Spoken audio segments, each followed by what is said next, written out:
This is Top Shop Podcast. Shop Podcast. Top Shop Podcast. Podcast for automotive service business owners by Paul Donahue. Hey, Top Shop Podcast listeners. Today we got Mark Lowe. Mark, 46 years in the industry and ended up owning and taking over Yecks Tire and Auto in the beautiful Bellevue, Nebraska, third largest town in Nebraska. So 20 years as an owner. So question I usually like to ask to get started is, how'd you get here? How did you end up wanting to get into auto repair? And then when you did you really have any idea that you were going to own the shop one day? Did you have ever set that as a goal, or? Absolutely not. Absolutely not. Good answer. Yeah, it all started, in high school, tinkering around with the cars and auto shop class back when they had it in high school. And then joining the Navy. I was actually a mechanic in the Navy. So when I got out, I figured that was the next step would be to find a job in the automotive field, and got the job here, and it's been here ever since. Okay. Yep. So tell us about first of all, thank you for serving. My father served in the Navy in World War II, and he told me some stories when I got older. So I'm just appreciative of all the men and women that fought for our country. So you served in Afghanistan, is that correct? Iraq, okay, in the Iraq conflict. So thanks for serving. What branch were you in again? I'm sorry. Navy. Navy. Okay. I was in it's the Navy Seabees. It's basically a military construction force. Right. Yep. I know what a CV is. Yep. Navy CV. That's exactly what we did. Yep. My father was on ships. He was a sailor. So So in fact, had one sunk out from underneath him off the coast of Italy. Oh, that's always fun. Yeah, well, he didn't tell me that story until I got much older, because out of all the men that made it in the water, there's quite a few that didn't make it due to the sharks. Yep. So to be in that kind of a situation and just keep swimming towards shore and hope that you're not the next one, really can't imagine that kind of situation. So that's why. Yeah, that's a level of stress that nobody will understand. Nope, I'm sure. Yep. We just had a gentleman in our neighborhood where we live. Yeah, he just passed away last week, 100 years old. Really? Born in 1926 and served in the Marines. Okay. World War II. So not very.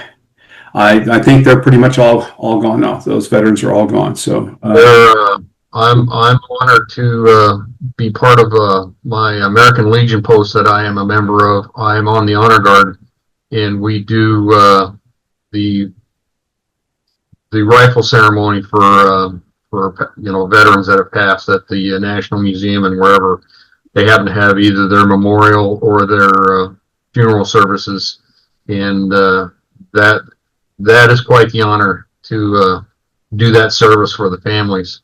Right. So since you've been around since the days when you could go to Kmart and get a side marker bulb for $0.25 and install it with a Phillips head screwdriver, what's the biggest developments you've seen in the last 5 or 10 years that have really changed the auto repair industry? Pretty much, it's almost got to be all the technology and all the modules and the electronics that are going on these vehicles anymore. Back when I started, they were still, points and condensers were still pretty popular, and then they started going to the solid state ignition and everything. But it almost have to be the computers, the CAN bus communications back and forth, and all the electronics that are going on these vehicles. Right. Yeah. And how's your shop keeping up with that? It's tough. I'm constantly looking for classes. I actually we're close enough here in Bellevue. We're only about a 2.5 hour drive from Kansas City, so we go to that Vision training conference that they have down there, and I close the shop down on Friday, and bring everybody down, and both the service advisors and the technicians. Right. We can't get caught up on the latest and greatest, but it's a constant battle to keep trained up. Yeah, I mean, how important do you feel training and ongoing education play in the success of a modern auto repair shop? It's huge, because not only, my feeling is the more training you have, the better you are at your job. Mm-hmm. It gives the technician, once they get to learning it and being more confident in their own ability, that gives them the confidence to tackle jobs that they might have just said, nah, that's out of my reach. I don't want to tackle that, or I don't want to mess with it. But the more training they have, the more understanding they get of these new components and systems, then they'll be more willing to tackle those jobs when they come into the shop. Right. Yeah. So so you take your technicians to vision pretty much every year, or you shut down the shop? I have for the last 3 years. Okay. Yeah. Okay. The last 3 years. All right. Has mentorship played any role in your success running your shop? It started out with me when Jim Yecks, the founder, brought me on. I was just a kid getting out and walking in with a handheld toolbox and a couple of wrenches. So, right. It's huge. Right. He took me under my wing, and he was a father figure to me. And, I try and do the same with my younger guys. The more seasoned veterans, I have them help. It's not we run a more of a team atmosphere than I just have to worry about my hours and get my jobs done. Mm-hmm. We all help each other trying to get everything done out, because in the long run and in the end of it, the client's the one that's the most important, and his vehicle, or his or her vehicle, needs to get done in a timely manner and get it in correctly. Right. Speaking of techs, you can't get anywhere. I don't think you can get two auto repair shop owners together. And the subject of finding, hiring, and retaining good techs doesn't come up. So any advice or secret sauce on that? Because I'm hearing a lot of different things on the podcast. I don't know if you've listened to other Top Shop podcasts, but this is a question I ask every single owner. So we're getting lots of great tips and on how to do that. But how many techs do you guys have right now? Right now, I've got 4, and I'm actually looking for a 5th, more of a senior tech. And as we speak, I just talked to one this morning. And obviously he had options, and he decided to go to another place that was actually closer to his house. So he would have had about a 45-minute commute to my shop. Mm-hmm. So equivalent packages that were offered to him, but it was just the drive. Right. 2 hours pretty much every single day. I can get that. That's one of the privileges that I have of working from home. Right. Yeah. It's hard to fix someone's car remotely. Yeah. Well, the business I'm in, it's we can handle everything remotely. But I remember a couple of years ago, the driver came to pick us up to take us to the airport. We go down to the end of the road here, and I'm just looking at all the traffic, and I'm thinking, oh my gosh, I am so glad that we don't have to get in a car, go to I-15. Right. South every day to go to Salt Lake or some city in there to go to work and then come back, or even go to an office, so it's so what about let's stay on the topic of finding technicians. So you're looking for a master tech right now. A lot of shop owners are telling me that the days of running an ad and you get people to show up, that's 20, 30 years ago. The youth were sold the idea, you got to go to college, because you got to get a good job. We're in the information age. So, and the trades were ignored. For a long time. A long time. Yeah. And even President Trump has brought this up, although he does have a couple other things on his plate right now, but I think think he does want to get back to that again, where we really, really promote the trades again. So I've heard some really good advice from owners that say, "Hey, I'm not waiting for them to show up. They're going to the high schools. They're going to trade. They're going to colleges. They're looking for people like early that will come in like you or Mr. Yeck took you on and brought you up through the ranks." Well, that would happen, 40 some years ago, but today that is what I'm hearing from a lot of owners to be the best way that they have found to be able to, bring in new techs. Absolutely. As a matter of fact, we have a local community college here that has a excellent automotive program, and I sit on the advisory council for that. And we also are.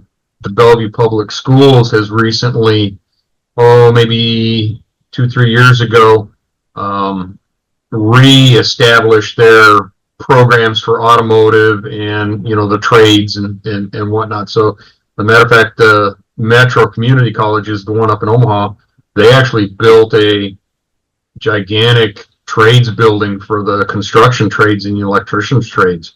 So in their automotive program, I think they built a brand new $6 million shop for both the automotive repair and the automotive body side of it. So, getting your, for no over the term, getting your hands on these kids when they're still young and wanting to do it.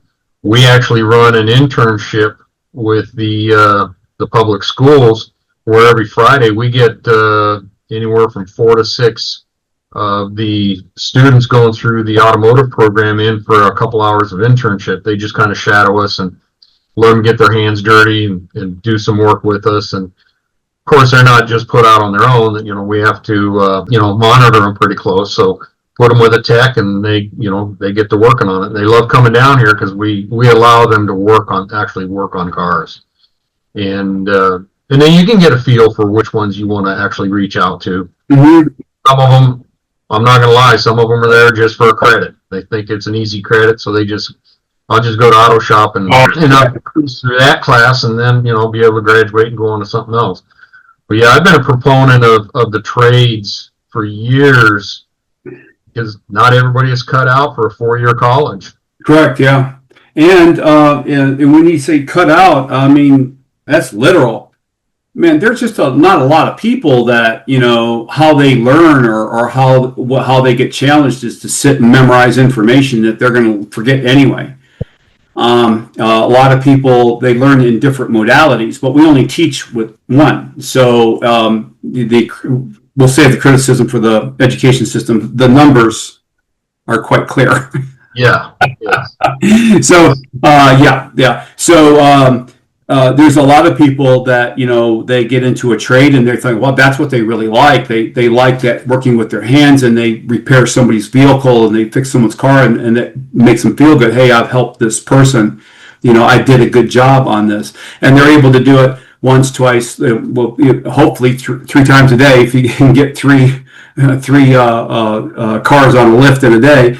And it really gives them that good feeling that what they do, matters. And they're getting paid while they learn.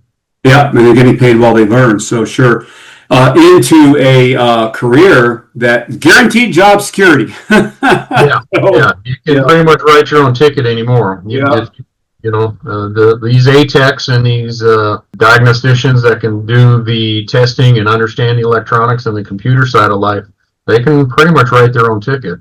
Right, yeah. So now, if I would have went to Mr. Yeck 46 years ago and said, "Hey, Mr. Yeck, what is your culture?" I think he would have said, "I don't eat yogurt." Yeah. I say that in all my podcasts. I like it. It's a good joke. Because it's true. I mean, if you went to a shop owner 20, 30 years ago and talked about culture, they'd be like, what? So now it's an integral part of a successful shop. Absolutely.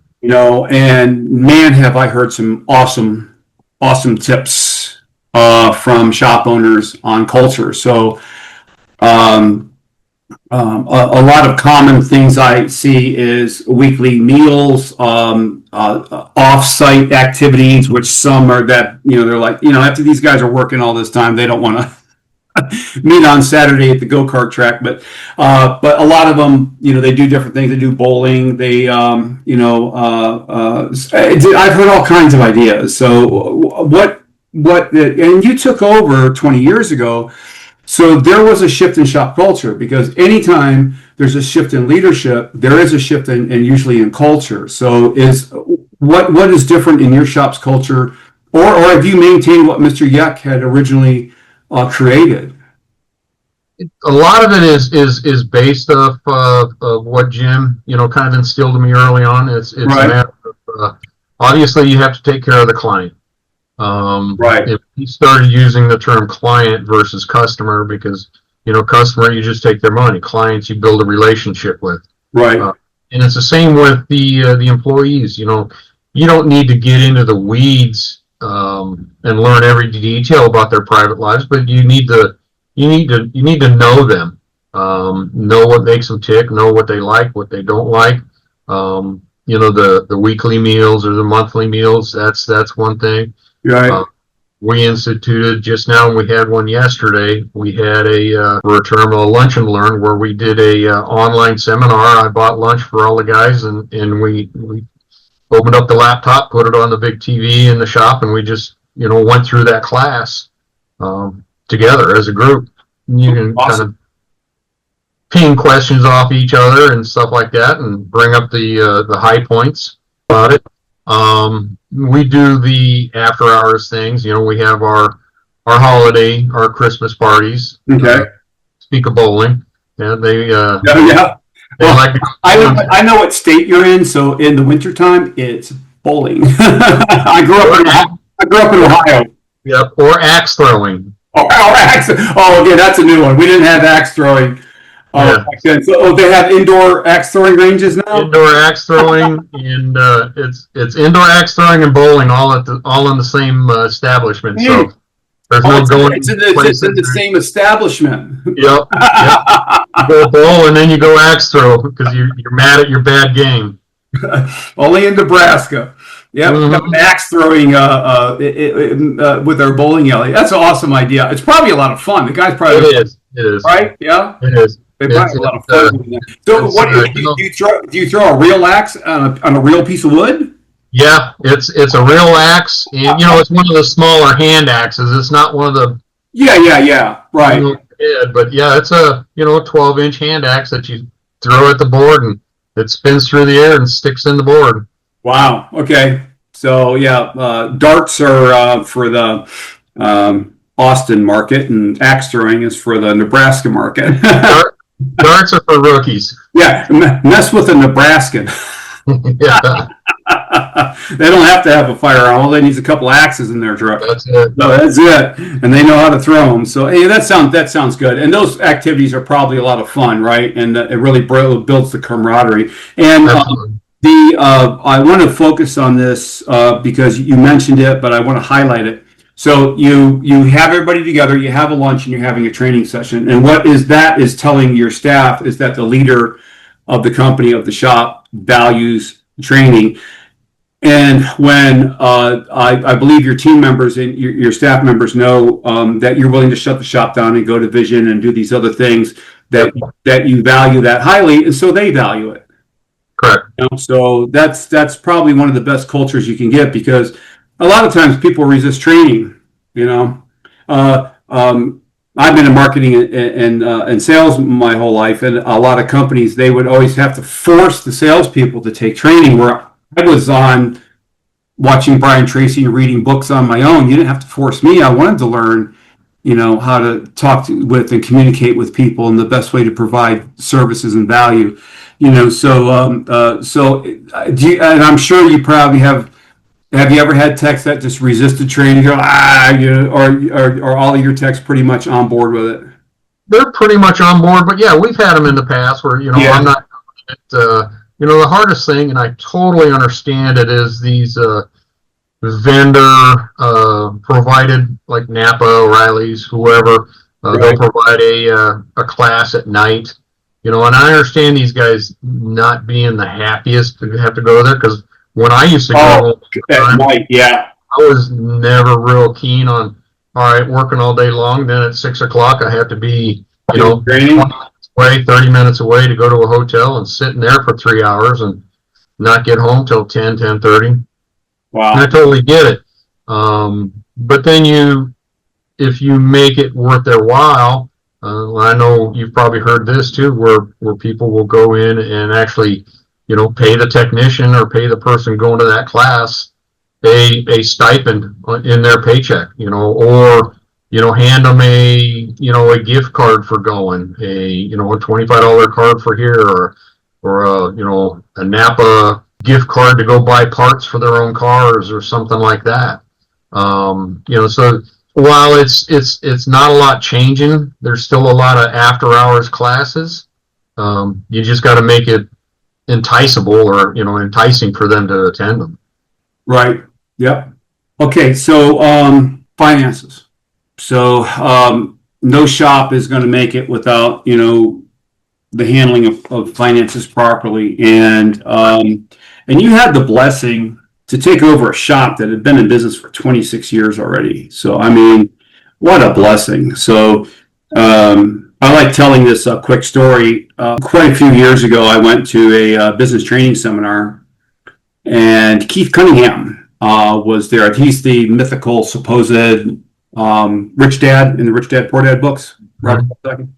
So, and he said, never start a business. Never. I didn't listen to him.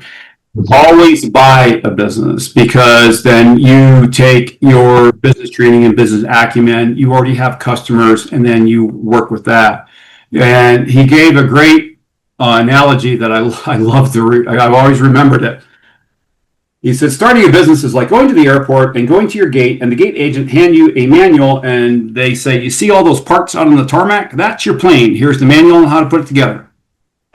Oh, and wait, hold on, Mark. Here's another manual. Once you get it together, this is how you fly it. So, and that is a really accurate analogy of starting a business, because all the systems and processes and SOPs and everything have to be created from scratch. So you had this enormous gift to take over a successful business from a man that brought you up in the industry, saw that you were the guy that he could sell the business to, and maintain the company, get paid.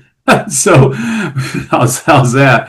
So you were his logical choice. But did you pretty much continue his financial habits over into your ownership? Did you change some things, or do you have some tips or advice for other shop owners, either just getting started or been in business for a while, that you think might be helpful to them? It's a lot of it just rolled over, between Jim, the founder, and then, my former partners, Greg and Carol. A lot of the finance, the planning has pretty much stayed the same. Obviously, you really got to watch your KPIs and how the business, because it's totally changed from, 1975 on what we were charge and what we had to charge in order to succeed. Right. That in itself is it's not just necessarily how much we charge. We have to prove the value to the client nowadays. You have to be a lot more client oriented and customer service oriented. Mm-hmm. Any new hire that I hire or I interview, I always tell them, one of my statements to them is, we are in the customer service business. We just happen to fix cars, but regardless, the people coming in that front door are the most important person. I can be replaced, techs can be replaced, service advisors can be replaced, but if we don't have those clients, you have to focus on the client. Okay, so I have as a digital marketing owner, I have a challenge with this with some people, but and they're not the ones that we want to take as customers.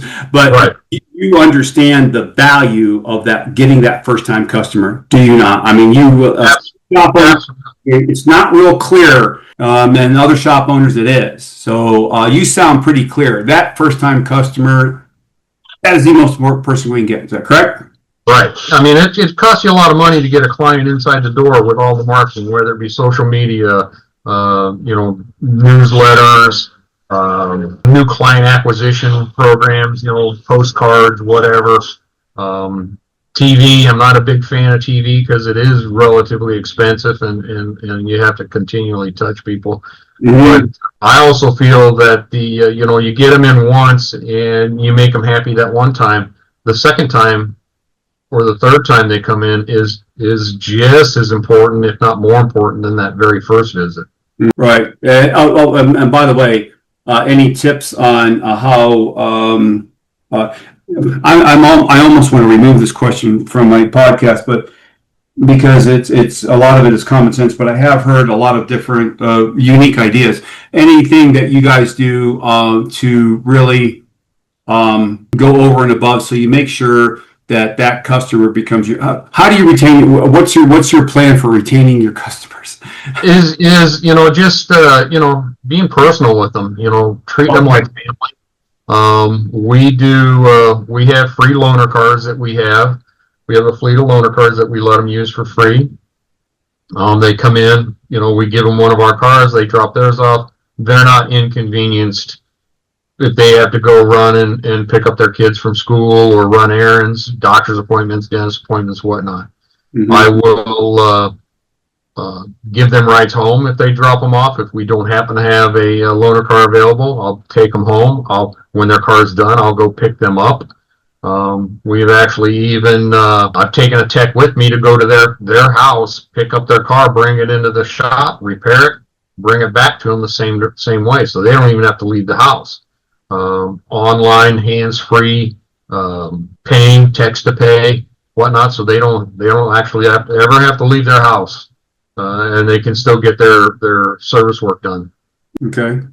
I love asking this question. I know it is conjecture, but where do you think we're going? Do you think we'll figure out anti-gravity and we'll have Jetsons and you just push a button in the car and it takes you into the freeway and it's all computerized? Do you think we'll continue with batteries? Do you think that I've heard a guy say locomotion. I'm like, what? He goes, yeah. The way locomotives run, it's completely different. There's a generator that drives the engine that goes straight to the wheels. There's no drivetrain where you lose you lose efficiency. So everything. And then my personal hope, and I do mention it on every podcast, is hydrogen. Hydrogen, you have drinkable water comes out of the exhaust. But how do we store hydrogen without blowing up mom and the kids? It's highly combustible. So infrastructure's there. All the engines are internal. If we can use hydrogen, fantastic, good. But that's a little thing that we got to overcome is how do we move it and store it without safety risks and factors. But you've seen the changes from 40 years. So any conjecture on where we're going? Are we going to turn into the Jetsons real soon? No, I don't think so. You see it online, and you see stories about it all the time. About you're seeing. I was just in trip on a conference in Arizona. And my wife and I were amazed at the amount of Wago cars with no drivers in them. Mm-hmm. Just driverless taxis. It's going to evolve into more and more of that stuff as people get more comfortable. Mm-hmm. I personally would have a hard time getting into a car that's driving 75 miles an hour down the interstate with no driver in it. Yeah. I don't know if I'd be that comfortable doing that. But some people embrace it.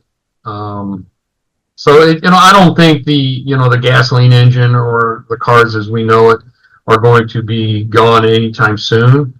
Will they phase out eventually? Probably. Will the hybrids and the electric cars get a bigger once we get more infrastructure on those charging stations and the power to run them? We can that's streamline the process or the procedure of actually building the batteries for those, for those cars. Mm-hmm. It'll evolve, but I don't think the gasoline engine, the internal combustion engine, is going to go away for a while. What about hybrid? What's your thoughts on hybrid? I mean, we're doing some training on it. We'll work on the hybrids. I haven't really got into the totally electric cars yet. Okay. That's a whole different animal. And that, if I find someone that is absolutely excited about it, the electric cars and stuff like that, Mm-hmm. I will wholeheartedly send them to as many schools as I can. So then we can, have that as an avenue that we can put out there that, hey, we do work on your electric cars, bring them here. You don't have to go back to the dealership. We can do it. We can fix them. Right. Yeah. That's what we want. But in rural areas, it's virtually just non-existent. I was recently going through Seattle, and I never saw so many Teslas in my life. I'm like, wow. And it's in a real cold climate. So I was just kind of curious as to the whole EV thing. I think the general population believed in the Green Deal. It's the new Green Deal, right? Yeah, like grass and like leaves. No, it's the Green Deal. So these EV cars are ecological disasters. The mining of the resources to put all this stuff together is just atrocious. And what are we going to do with the batteries after 7 or 8 years? So they're talking about solid state now. So have you heard about that? Yeah. Yeah, and like the mining and everything. Just the raw materials to make the batteries are being excavated by equipment that's running diesel fuel. Right. And transported on diesel. Green, but it's not so green. Right, transported on diesel-powered ships. That's transported on diesel tractor trailers. That's right, yeah. So they have proven, I think a lot of auto repair shop owners know it, but not the general public. They have proven that your EV car, like Tesla or whatever, by the time they put it on the lot, it's already used up more carbon. It's a bigger carbon footprint than an internal combustion engine over the life of the vehicle. That's right. Putting it on the lot. That's not disposing of it and the batteries. What are we going to do with those, later? So that's another subject altogether. Or when they catch on fire because the salt water hit them. Right. Yeah. I wonder how that's working out in Florida. Yeah, and all the coastal areas. So, but anyway, so do you think we're going to move? Do you see very many hybrids in your market? Probably we see a lot of the hybrids. Right. You see some of the Teslas, the full electrics, here and there, but they're not super prevalent. Right. But yeah, we are seeing a little bit more of the hybrids hitting the market. Okay, and you're able to handle those, right? Yeah, absolutely. So hardly no like pure EVs. You're not seeing those in your Nebraska market too much. Not a lot. I mean, you're seeing some, but the biggest thing is there's not a lot of charging stations around. Where one person, hey, I'm running low on charge. I need to find me a charging station. Now, I have heard of shops in the Midwest of installing like exterior outside charging stations where people can come up and run their credit card and get a couple hours worth of charge into their vehicle and using it as an extra avenue of income. Mm-hmm. I've heard of that being done, but here in this area I haven't seen a lot of it, and I haven't heard of a lot of shops that have really dug into the EV side of it.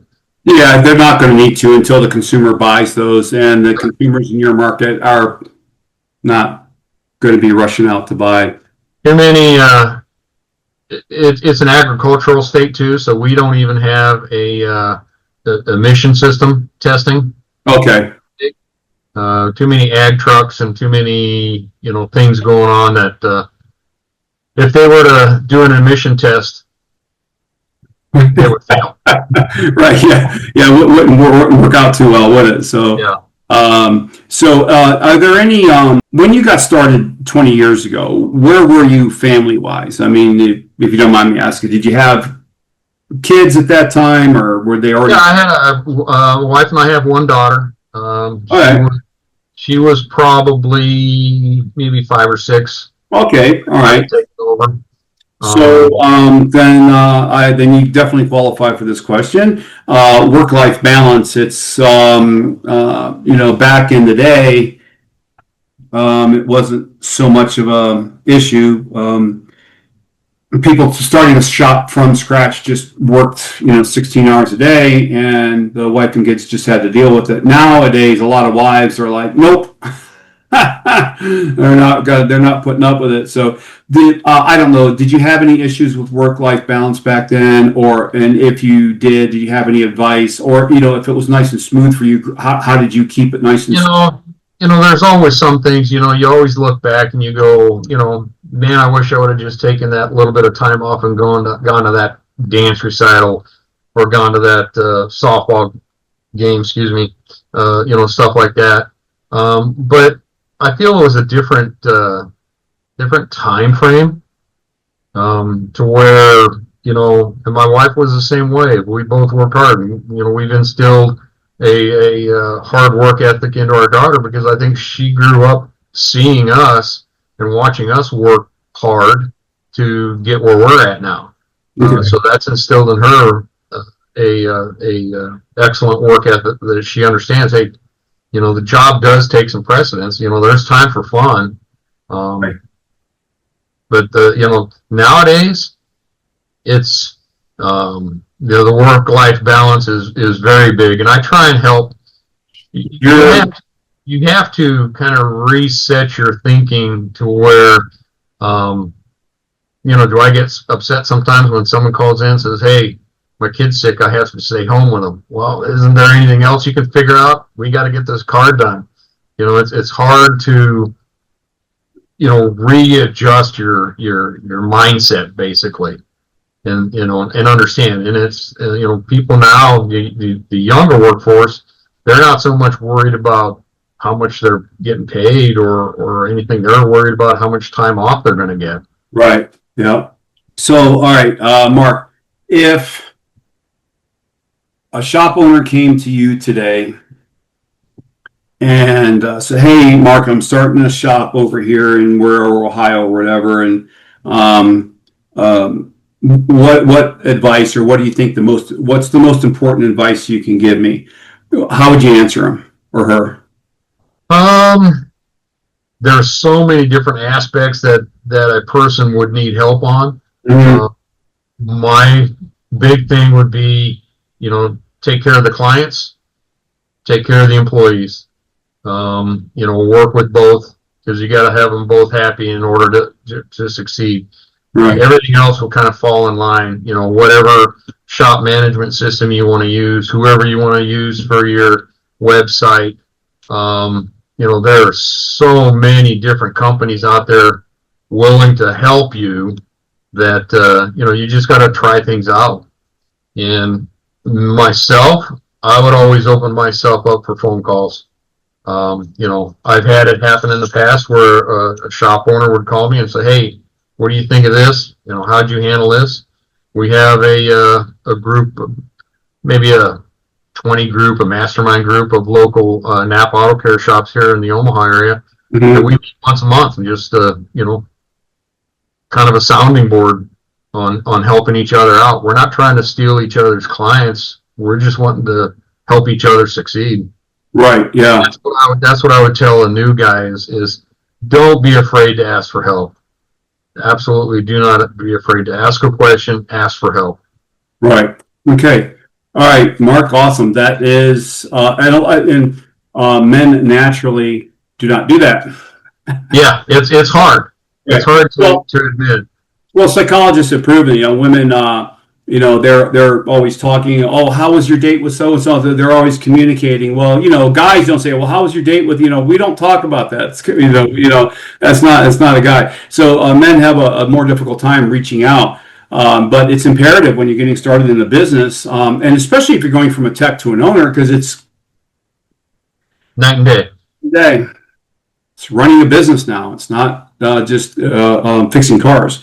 So anyway, Mark, I really appreciate very much you taking your valuable time today to be on the podcast and giving us 4 decades, nearly 5 coming up. Any retirement plans? Hopefully in the next 4 or 5 years. Are you thinking? Yeah, maybe. Yeah. Okay. Yeah.